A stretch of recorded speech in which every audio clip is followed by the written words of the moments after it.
तो आप मेरे पीछे देख सकते हैं ये पप्पू जी हैं और सीमेंट मोटार जो है उसका उपयोग करके आप देख रहे होंगे करने के माध्यम से एक रो बना रहे हैं, जो गांव में हम क्यारी जिसको कहते हैं उस टाइप का बना रहे हैं। और बहुत सारे पैटर्न जो हमारे पीछे बना हुआ है, ठीक है। आखिर ये क्यों किया जाता है, तो चलिए इसके बारे में हम बहुत अच्छे से जानने का प्रयास करते हैं। एवरीवन, माई सेल्फ इंजीनियर राजन और स्वागत करता हूं आज के इस नए वीडियो में। और आज के इस वीडियो के माध्यम से हम जानेंगे कि आखिर छत या कोई भी कंक्रीट स्लैब कास्टिंग होने के बाद हमें ये छत जो होता है इस पे ये इस तरह का क्यारी जिसको हम एरो बोलते हैं क्यों बनाया जाता है।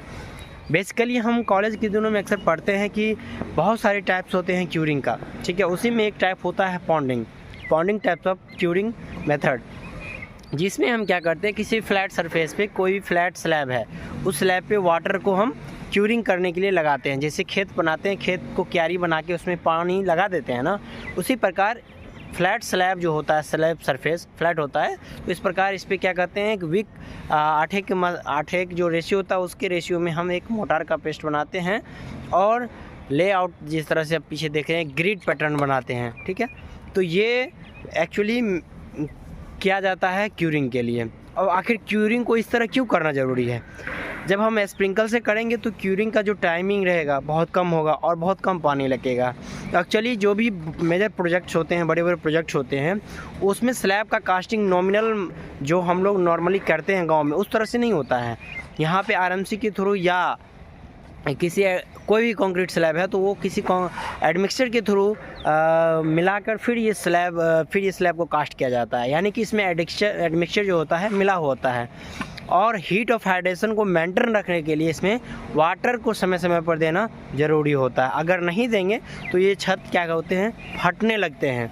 इसीलिए हम पॉन्डिंग मेथड से इसका क्यूरिंग करते हैं। चारों तरफ पॉन्ड बनाते हैं, ग्रिड पैटर्न जो देख रहे हैं हमारे पीछे पॉन्ड बनाते हैं और इस पॉन्ड में पानी को हम लगाते हैं। जैसे कि मैंने बताया कि अगर हम क्यूरिंग ना करें समय पे तो ये क्रैक्स डेवलप हो जाती है। देखिए ये हमारा छत पे कहीं क्रैक्स आपको देखने को नज़र आ रही होगी, ठीक है।